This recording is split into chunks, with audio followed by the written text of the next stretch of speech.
आज अपन लोक प्रशासन का अर्थ और इसके विकास के बारे में समझेंगे। हालांकि अर्थ और विकास के नाम से एक वीडियो इसमें पहले भी आ चुका है। इसमें अपन कुछ और स्पेसिफिक टर्मिनोलॉजी को समझेंगे, जैसे प्रशासन क्या होता है, प्रबंध क्या होता है, लोक प्रशासन क्या होता है। ठीक है, जैसे ये शासन है, शासन में प्रशासन होता है और प्रशासन में लोक प्रशासन जो अपन सब्जेक्ट पढ़ते हैं ये इससे जुड़ा हुआ है। तो शासन ज्यादा बड़ी इकाई है। शासन में प्रशासन जो एडमिनिस्ट्रेशन होता है उसे अपन काउंट करते हैं और उसमें अपन लोक प्रशासन को देखते हैं। तो इस तरीके से अपन एक एक कॉन्सेप्ट को समझेंगे। यहाँ पर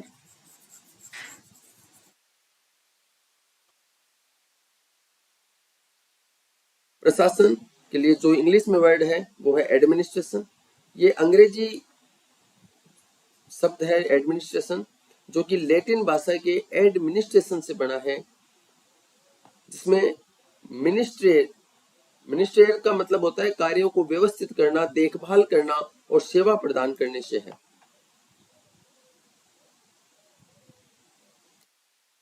किसी सामान्य उद्देश्य को लेकर विभिन्न व्यक्तियों द्वारा किया गया सामूहिक प्रयास ही प्रशासन है।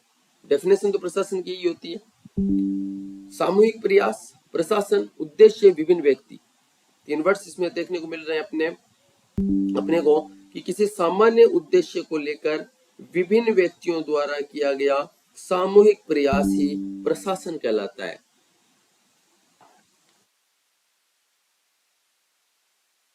लूथर गुलिक के अनुसार प्रशासन का संबंध निश्चित उद्देश्यों की पूर्ति हेतु कार्यों को करवाने से है। इसमें निश्चित उद्देश्य होते हैं और उनको पूर्ण करवाना उद्देश्य होता है।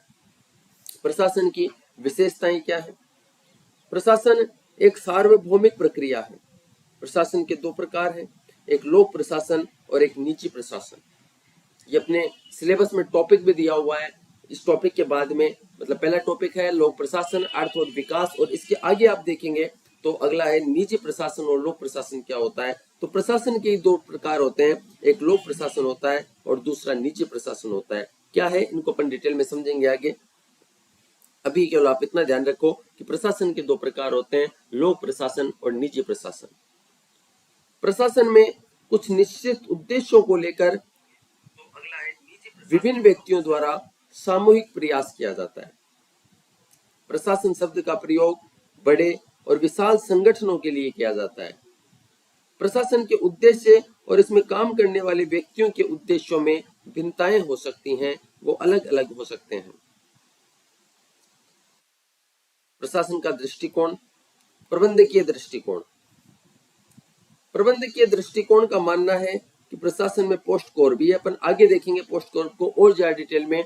यदि आपने एमए में भी लोक प्रशासन में पोस्ट कोर वाला वर्ड पढ़ा होगा आपने कि प्रशासन के काम क्या होते हैं, प्रशासन के पोस्ट कोर काम होते हैं। लूथर गुलिक ऐसा बताते हैं।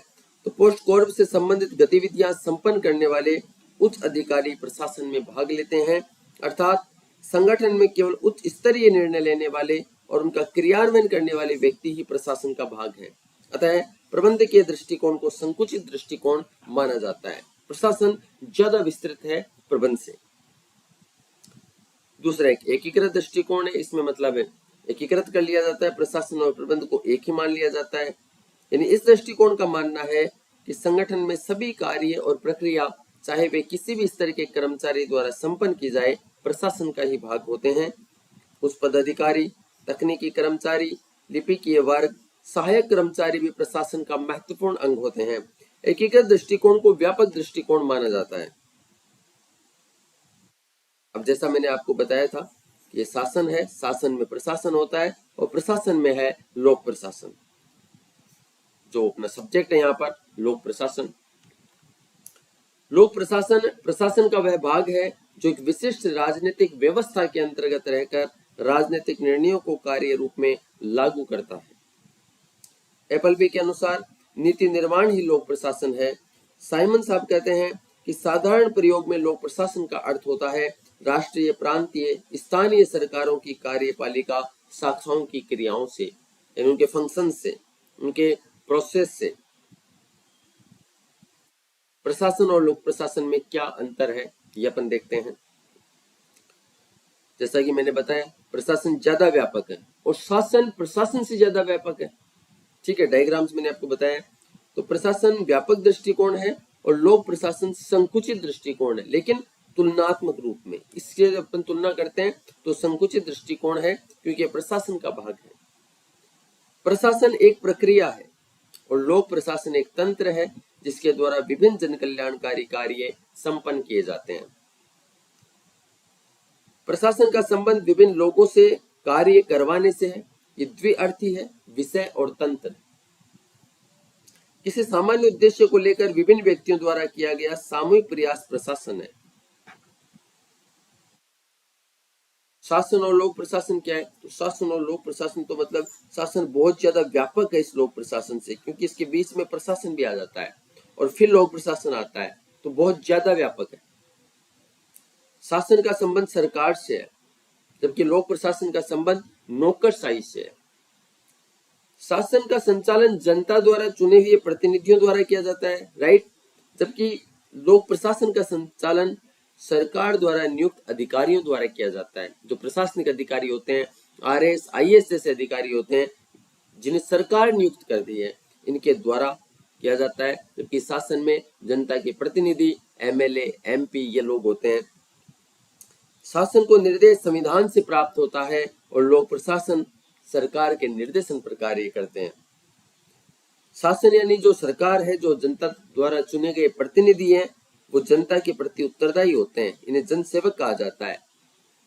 जबकि लोक प्रशासन के जो अधिकारी होते हैं, प्रशासनिक अधिकारी होते हैं, ये सरकार के प्रति उत्तरदायी होते हैं, इन्हें सरकारी नौकर कहा जाता है, सरकारी सेवक कहा जाता है। शासन का मुख्य कार्य होता है नीति निर्माण करना और लोक प्रशासन उन नीति निर्माणों को, जो कानून बनाए जाते हैं शासन के द्वारा, उनको लागू करवाता है।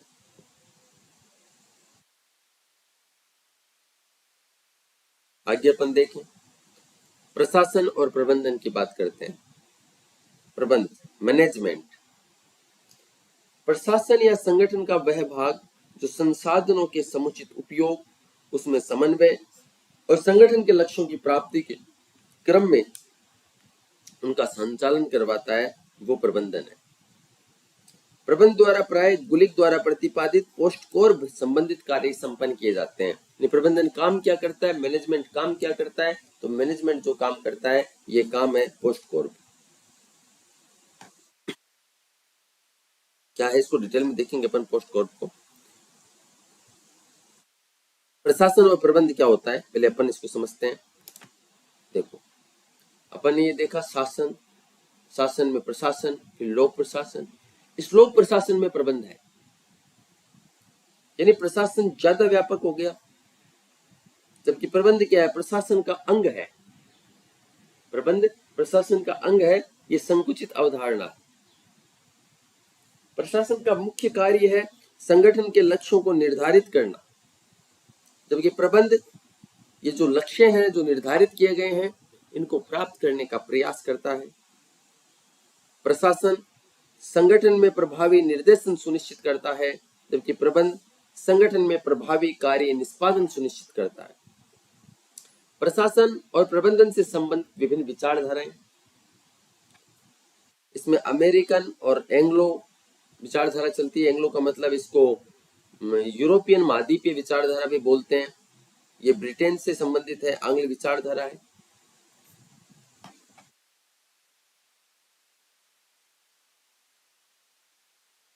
अमेरिकन जो विचारधारा है, ये सर्वमान्य विचारधारा है। और वैसे भी आप देखेंगे कि नौकरशाही का जो मेनली विकास हुआ है, मुख्य रूप से जहां पर विकास हुआ है, वो यूएस ही है। ठीक है,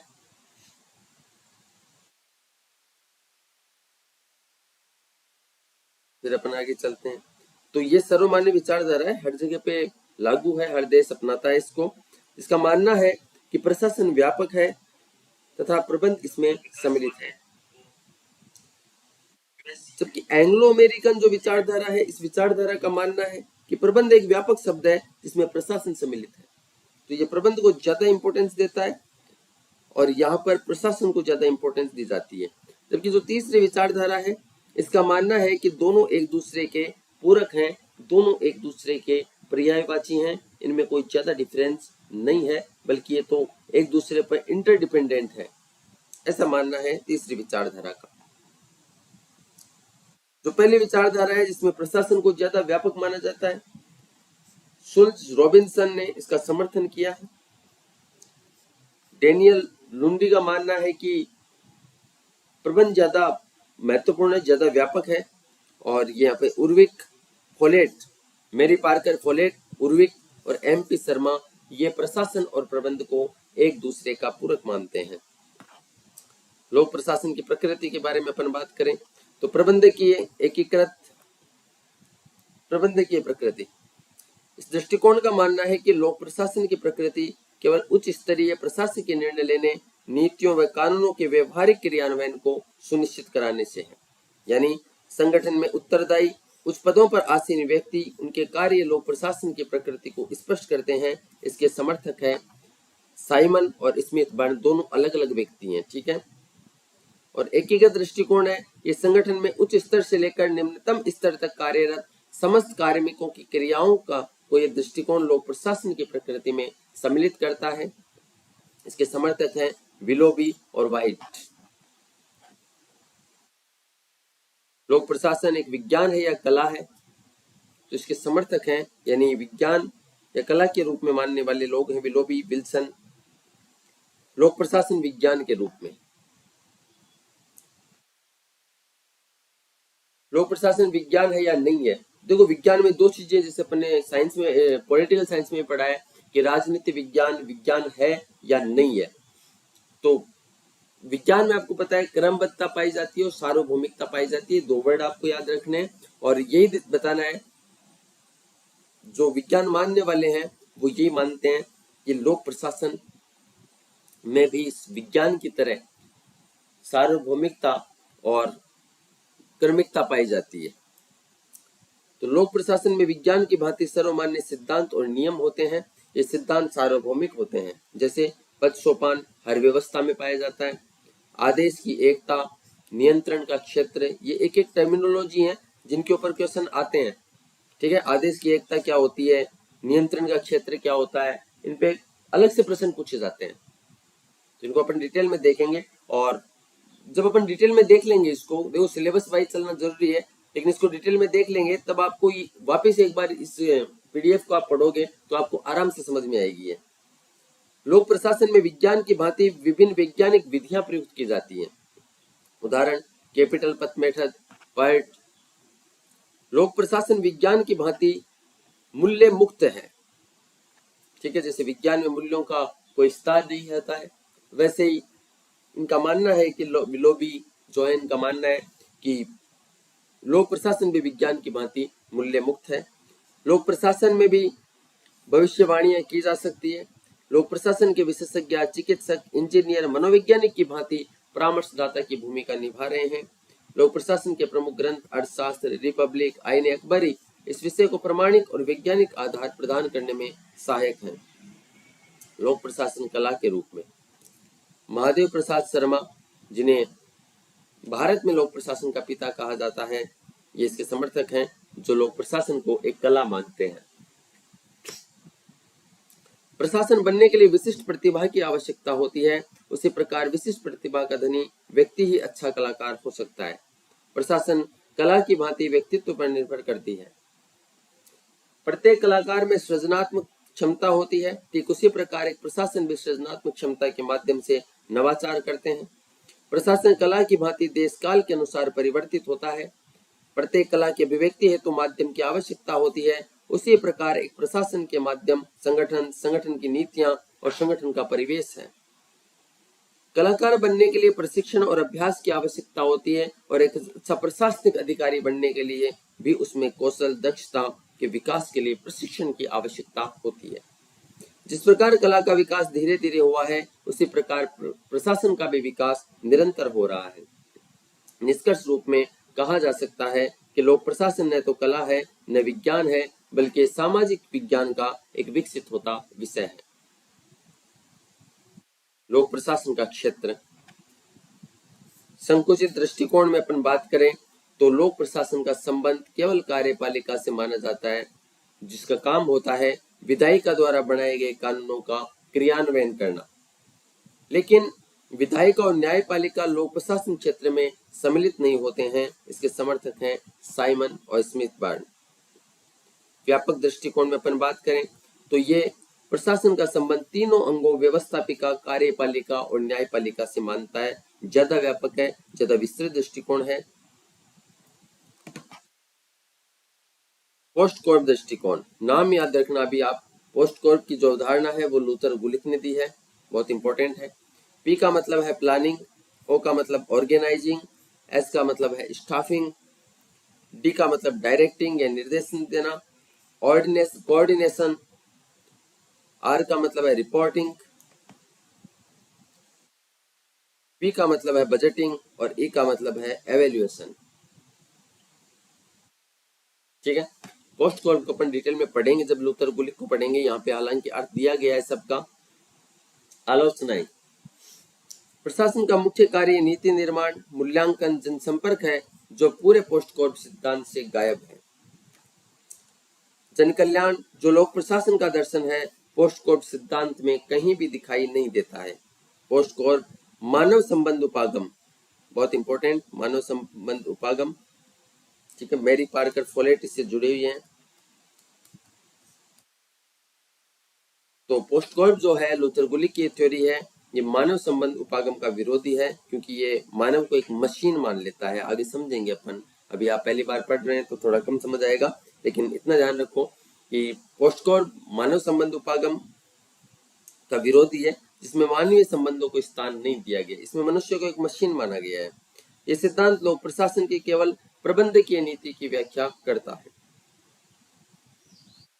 पाठ्य विषय वस्तु दृष्टिकोण, पोस्ट कॉर्प से लोक प्रशासन नहीं चलता है, बल्कि सरकार द्वारा दी जा रही सेवाओं जैसे चिकित्सा, स्वास्थ्य, कृषि, परिवहन, समाज कल्याण जैसी विशेष सामग्री पर निर्भर है। लोक नीति संबंधी दृष्टिकोण, इस दृष्टिकोण का मानना है कि लोक प्रशासन नीति क्रियान्वयन के साथ साथ लोक नीति निर्माण में भी महत्वपूर्ण भूमिका निभाता है। लास्वेल इसके समर्थक हैं।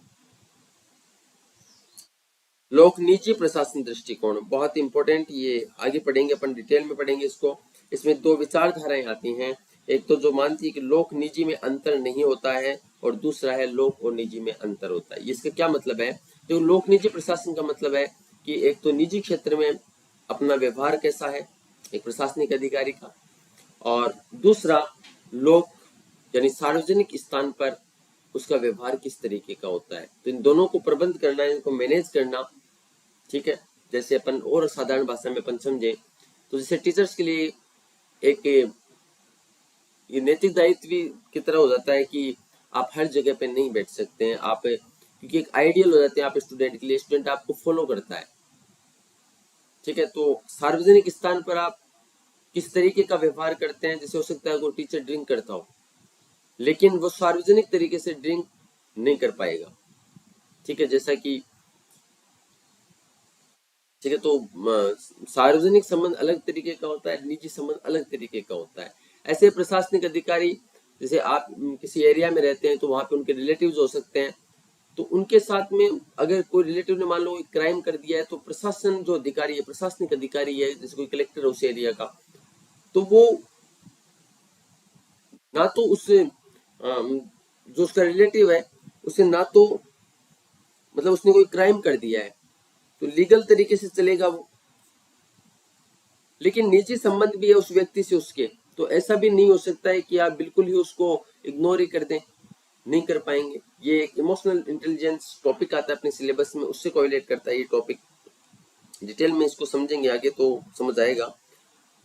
लोक निजी प्रशासन में अंतर नहीं होता है, दोनों एक ही होते हैं, ऐसा मानना है फोलेट, गुलिक और उर्विक का, और दोनों में अंतर होता है ये मानना है साइमन और एप्पलबी का।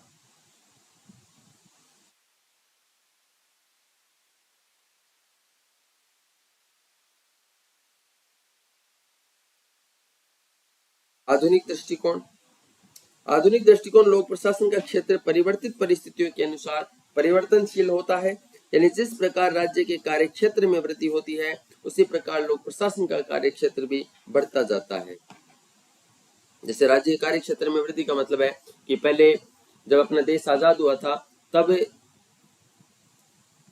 इतनी ज्यादा एडमिनिस्ट्रेशन की जरूरत नहीं थी। अभी भी 10-15 साल पहले भी आप देखेंगे तो 100-200 पोस्ट आया करती थी आईएएस की भी, लेकिन आज 1000 के लगभग आती है। क्यों? क्योंकि राज्य का दायरा ज्यादा विस्तृत हो चुका है, उदारवादी राज्य बन चुका है और कल्याणकारी राज्य बन चुका है। तो जितना ज्यादा वो विस्तृत होएगा राज्य, वैसे वैसे उसको प्रशासनिक अधिकारियों का जो क्षेत्र है वो भी विस्तृत होता जाएगा, तो प्रशासन का कार्य क्षेत्र भी बढ़ता जाता है। विभिन्न मान्यताएं। राजनीतिक प्रशासन द्विभाजन सिद्धांत को अस्वीकृत करता है। ये अपन ने पढ़ा था जब लोक प्रशासन का विकास पढ़ा था, इसके ऊपर एक क्लास बना चुका हूं मैं पहले भी।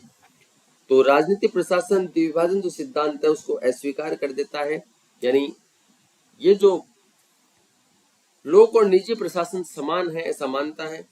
आधुनिक दृष्टिकोण प्रशासन में 3E, जब से एलपीजी जैसी पॉलिसीज आई है तो 3E जैसी अवधारणाओं पर बल दिया जाता है। ये आधुनिक दृष्टिकोण है जिसमें इकोनॉमी यानी मितव्ययिता, इफेक्टिवनेस और एफिशिएंसी की बात की जाती है। लोक प्रशासन का महत्व। सरकार के उद्देश्य प्राप्त करने का साधन है, ठीक है, सरकार के उद्देश्यों को प्राप्त करने का साधन है लोक प्रशासन। जन कल्याण का माध्यम है। नीति निर्देशक जैसे तत्वों को यदि समाज में लागू करना है, कल्याणकारी राज्य बनाना है, तो इन्हें लोक प्रशासन को लागू करना पड़ेगा।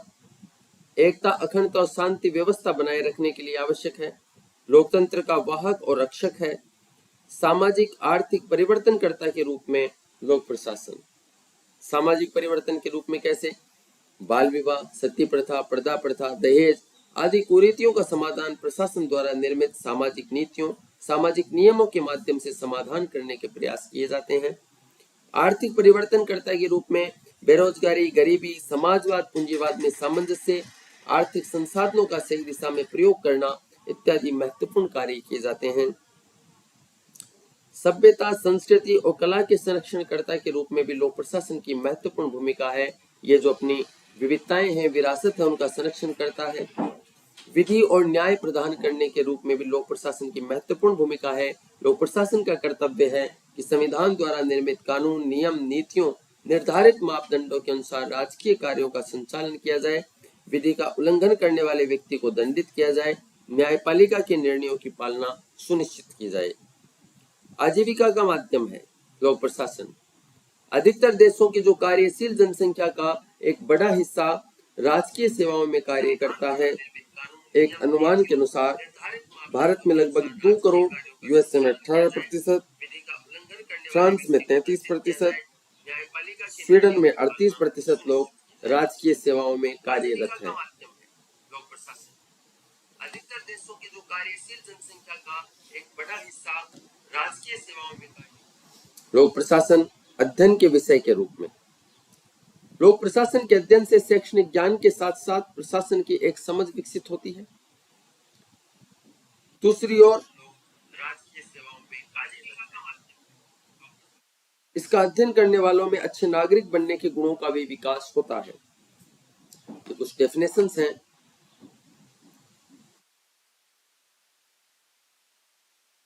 लोक प्रशासन में के महत्व में वृद्धि के क्या कारण है?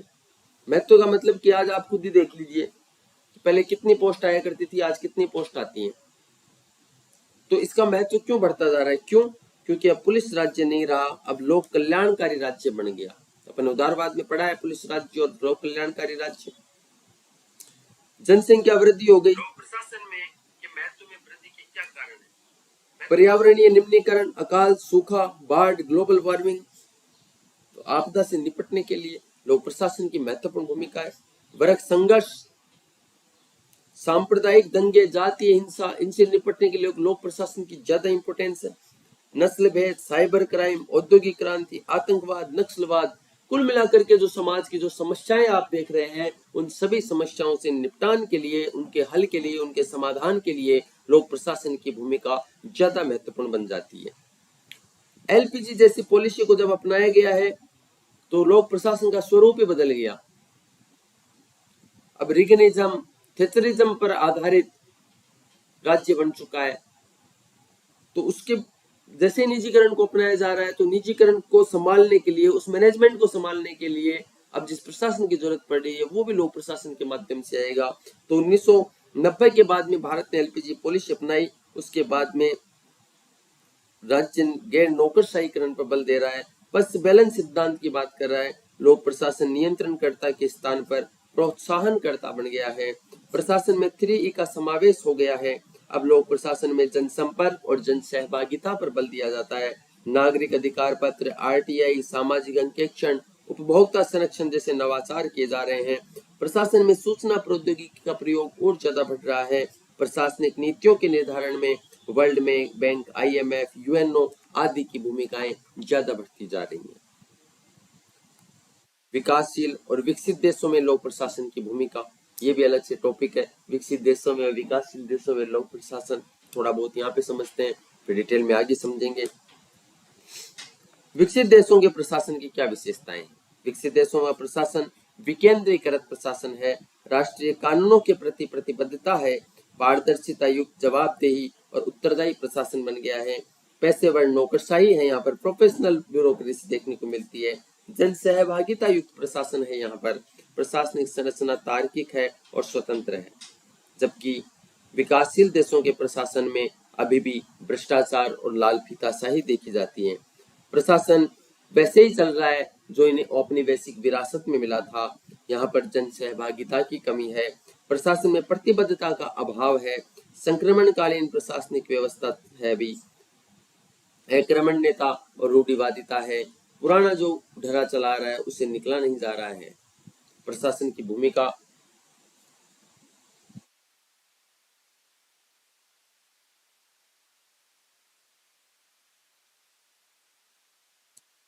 सरकार के उद्देश्य प्राप्त करने का साधन है प्रशासन। प्रशासन जन कल्याण का माध्यम है।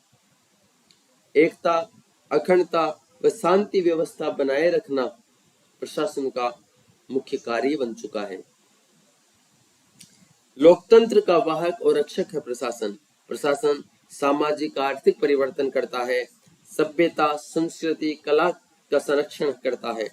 विधि और न्याय प्रदान करने वाला है। आजीविका का माध्यम है। लोक प्रशासन अध्ययन के विषय के रूप में बन चुका है, एक अलग सब्जेक्ट बन चुका है। प्राकृतिक और मानवीय आपदाओं के निवारक के रूप में काम करता है प्रशासन। मानवाधिकारों का संरक्षण करता है। प्रशासनिक नीतियों का प्रसारण करता, प्रशासनिक नवाचारों का प्रारंभ करता है। सामाजिक, आर्थिक, राजनीतिक, सांस्कृतिक परिवर्तन करता है लोक प्रशासन। तो ये अपने लोक प्रशासन के थोड़ा बहुत बारीकी से थोड़ा बहुत समझा है अपन ने, और इसको डिटेल में और ज्यादा बारीकी से और समझेंगे अपन, लेकिन कब समझेंगे? जैसे जैसे अपन आगे पढ़ते जा रहे हैं, syllabus wise topic to topic अपन एक एक चीज को समझेंगे। और जो चीजें आज पढ़ी है यही आगे डिटेल में अपन और ज्यादा व्याख्यायित रूप में पढ़ने का प्रयास करेंगे। Lot of thanks.